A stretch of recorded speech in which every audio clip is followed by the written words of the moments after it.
Okay. Yeah.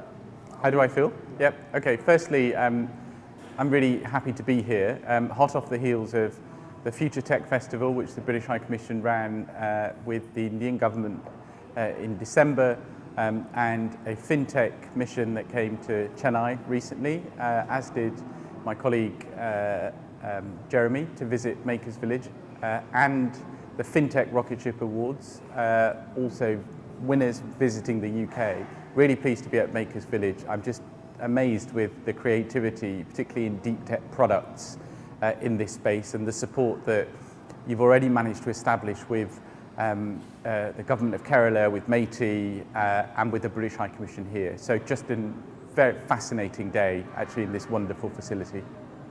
So when you were discussing this with the CEO here, you were telling about the collaboration, the industry-based collaboration, yes. which is believed to be the kind of deep yes. technologies. Yes. So could you please? Yeah, no, of course. It's a really good question, actually. I've been really lucky the last couple of weeks because I've been doing tours of industry manufacturers. So I was in Kolkata last week, Pune last week, talking to British, Indian investors in the UK, but also big Indian manufacturers about their interests in Industry 4.0, in increasing the efficiencies of their manufacturing through the use of deep tech. And so I'm just so lucky to have come here because we've been talking not least with your CEO, but also with some of the companies here about how they deploy smart solutions around energy, using IoT in sort of mobile devices,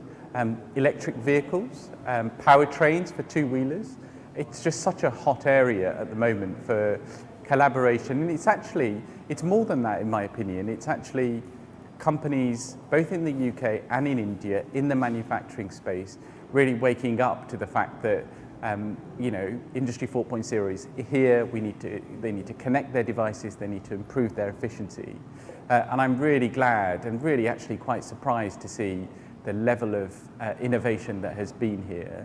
And I'll certainly take this away and encourage more of my colleagues, but also more importantly, more UK startups to come here and to interact with you, and already taken away some really good ideas for connections between Indian investors in the UK, in the manufacturing space, and 2 or 3 of those companies. So I'll be very keen to follow those up and hopefully build scale in those businesses, because I think the technology is just, I think it's incredible. I'm really surprised. So well done to all of you here.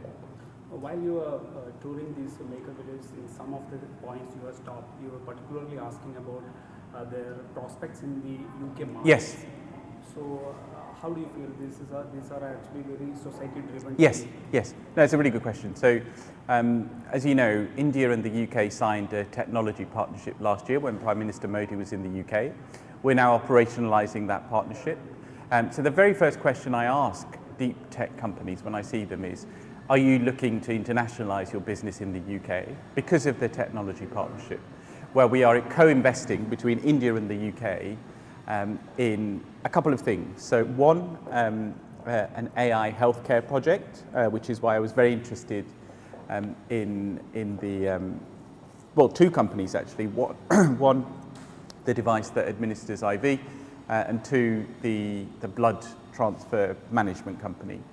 Because as you know, the NHS, not least the NHS is a huge buyer of equipment, a huge innovator, but also we're working on this pilot. Like I said, we've got a good relationship with IUIH, so India UK Institute of Health, which is setting up scaled hospitals in India. They're looking for equipment.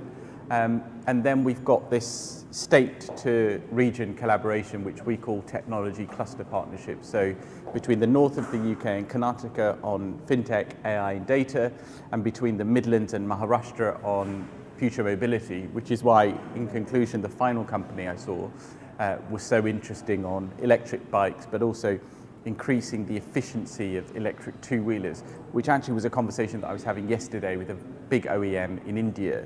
And that demonstrates that 2 things for me. One, that the markets exist in the UK for these products and the innovation is there, but also 2, that these products are very much on the minds of big Indian manufacturing companies and their investments in the UK. So it's really good to see all of that drawn into under one roof. Okay, thank you. Okay, good.